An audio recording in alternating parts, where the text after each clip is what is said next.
venons d'entendre le concert spirituel, un ensemble que vous avez créé il y a 35 ans. Bienvenue Hervé Niquet. Bienvenue mademoiselle Estelle, merci de votre accueil. Je vous en prie. Alors votre répertoire préféré, c'est la musique baroque, donc musique du XVIIIe siècle, on peut dire ça? 17e, 18e siècle, plutôt française, puisque je suis français. Voilà, on a quelques facilités.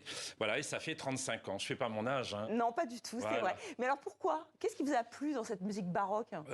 D'abord, j'ai été un peu élevé chez les bonnes sœurs. Et donc, on est très... moi, j'avais l'habitude d'accompagner la messe. Et puis, il y a tout le répertoire qui vient avec. Et puis, j'ai nommé mon ensemble le concert spirituel parce que ça a été la première organisation de concert en France en 1725. Tout le répertoire qui va avec, les portes étaient ouvertes pour faire 35 ans de musique sans arrêt. Voilà. 1200 concerts, vous vous rendez compte? Oui, c'est énorme. Alors vous êtes en fait dans une lignée effectivement avec ce nom. Alors ce qui est étonnant, c'est que votre parcours est atypique parce que vos parents n'étaient pas musiciens. Rien du tout. Ils étaient agriculteurs. Que hein, rien du tout. Oui, mais bon, ça arrive comme ça. Si j'ai retrouvé que ma grand-mère chantait dans les cafés à Dunkerque, mais c'est tout ce que j'ai retrouvé comme racine musicale. Pas au clavecin. Non, pas au clavecin. Non, pas au clavecin. Et puis je suis rentré à l'Opéra de Paris comme pianiste. Je venais à Paris pour faire de la danse. Et puis voilà, puis j'ai fait plein d'autres choses. Mais ça va bien, la musique. Alors juste, on va écouter un tout petit extrait parce que c'est vrai que le temps file malheureusement. Vous êtes à l'origine, vous êtes le directeur musical de cette version des aventures du baron de Munchausen.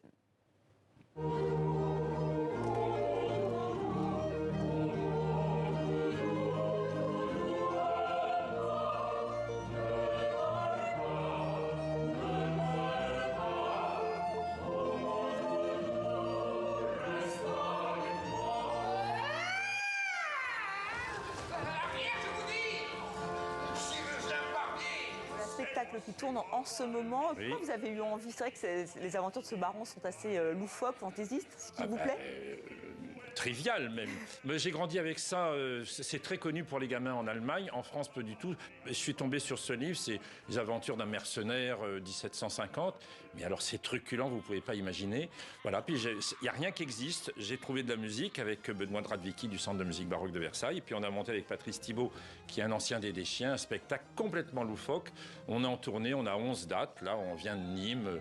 C'est plutôt réjouissant. Réjouissant et à voir en famille, effectivement. Alors il y a toutes les dates sont sur votre site, enfin le site de concertspirituel.com, il y a vraiment toutes les dates. Vous auriez pu jouer le baron parce qu'en fait, ce qui est intéressant, c'est que vous aimez bien toucher à tout. Vous avez été chroniqueur, vous êtes chef d'orchestre, chef de chœur, vous avez joué aussi. Oui, j'ai beaucoup joué avec sur les dinos. Là, je décore des hôtels parce que je m'ennuie un petit peu. Il faut occuper les temps vides. Et oui, j'aurais pu jouer, mais Patrice Thibault est juste remarquable. Hein. Mime comme ça, j'ai jamais vu. Cet homme est en caoutchouc, donc c'est vraiment un métier. Ça, quand même, j'aurais réfléchi avant de dire oui. Et la musique baroque, comment on peut encore plus en parler, encore plus la diffuser, même si vous avez fait, je ne sais, plus de 1000 concerts? Oui, 1200 concerts, 150 disques. On joue dans le monde entier. Pour l'aimer, écoutez, c'est surtout la découverte, la nouveauté. C'est voilà, les symphonies de Beethoven, les symphonies de Brahms et tout ça, on connaît. À chaque fois qu'on propose un programme de musique baroque, on se dit « Ah bon ?»